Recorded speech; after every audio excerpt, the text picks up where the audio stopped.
Welcome to the final LEED Technical Insights video on the November Addenda.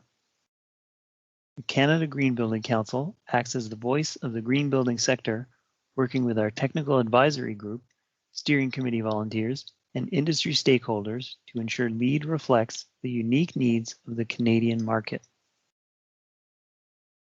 My name is Ryan Heays. I'm a LEED reviewer for GBCI Canada.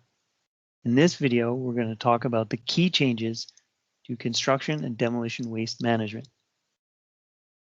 The biggest change is the removal of the construction and demolition waste management planning prerequisite. Projects not attempting the credit will no longer be required to prepare a plan. For projects that do attempt the credit, however, the requirements for a plan weren't removed. They were simply incorporated into the construction and demolition waste management credit as a preliminary requirement. Following with the intent of the credit, the requirements for version 4.1 focus more on reduction of waste through design by requiring teams to highlight design strategies, which shifts the onus to the design team, because preventing waste in the first place is better than diverting it after the fact. While the 3 R's are well known, the way LEED has incorporated them has changed over time. 2 decades ago, when LEED was first released, the emphasis was on recycle and reuse. Version 4 recognized the importance of reducing waste through option 1, reduction of total waste material. However, it was presented as an alternative to option 1, which is diversion. Projects were not necessarily encouraged to first think about reduction. And what we have seen is that project teams are still focusing on recycling over waste reduction. Only projects pursuing both options for exemplary performance tended to consider waste reduction. However, with the November addenda to LEED version 4.1, less emphasis is on recycling and reuse, and more focus is on reduction. As I mentioned in version 4, project teams could follow either option 1 or option 2 for 2 points. Both paths had equal weighting. Under LEED version 4.1, you can see that option 1 has been simplified and reduced to 1 point, whereas option 2 has both a 1 point and a 2 point threshold. Now that project teams can choose either option or both for a maximum of 2 points. There's another way to look at this change too. Previously, with the focus on recycling, this credit's responsibility landed primarily on the contractor. However, waste prevention shifts much of that responsibility onto the design team. Through an integrated project team, there's still an important role to play for the contractor regarding waste prevention and management. Looking at option 1 in more depth, we see the requirements have been drastically simplified. The previous version of LEED version 4.1 were quite complex with material stream requirements, an often misunderstood concept, and certified commingled recycling facility paths. Now, option 1 is the model of simplicity.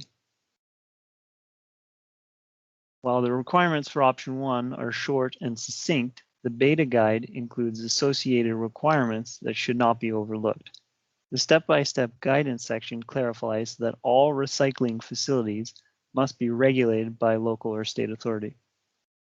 Okay, so what's a regulated facility? It's simply a facility that has a license to operate as a materials handling, sorting, and recycling facility. A regulated facility is entirely separate from a certified facility, which would have third-party verified recycling rates.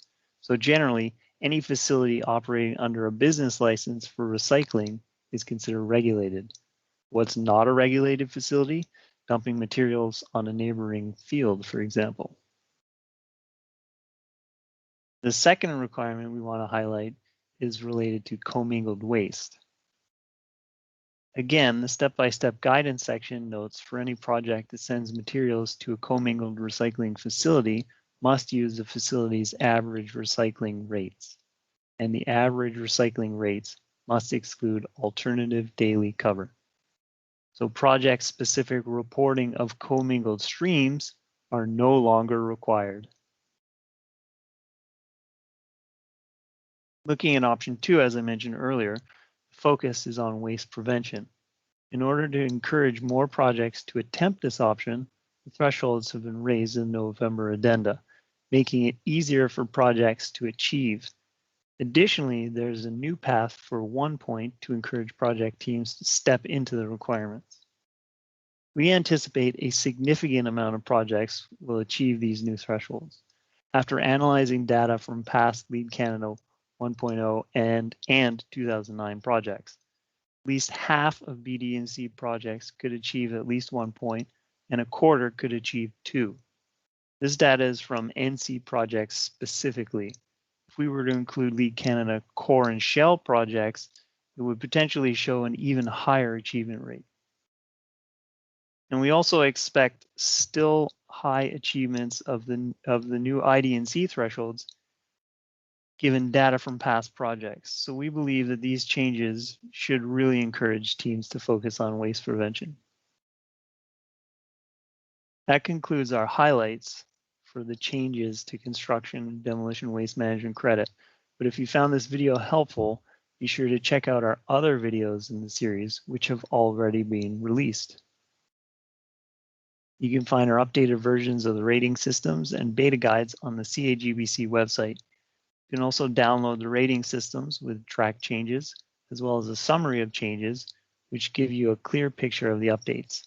For any questions or more information, please contact us at leadcoach@gbcicanada.ca. Thanks for watching.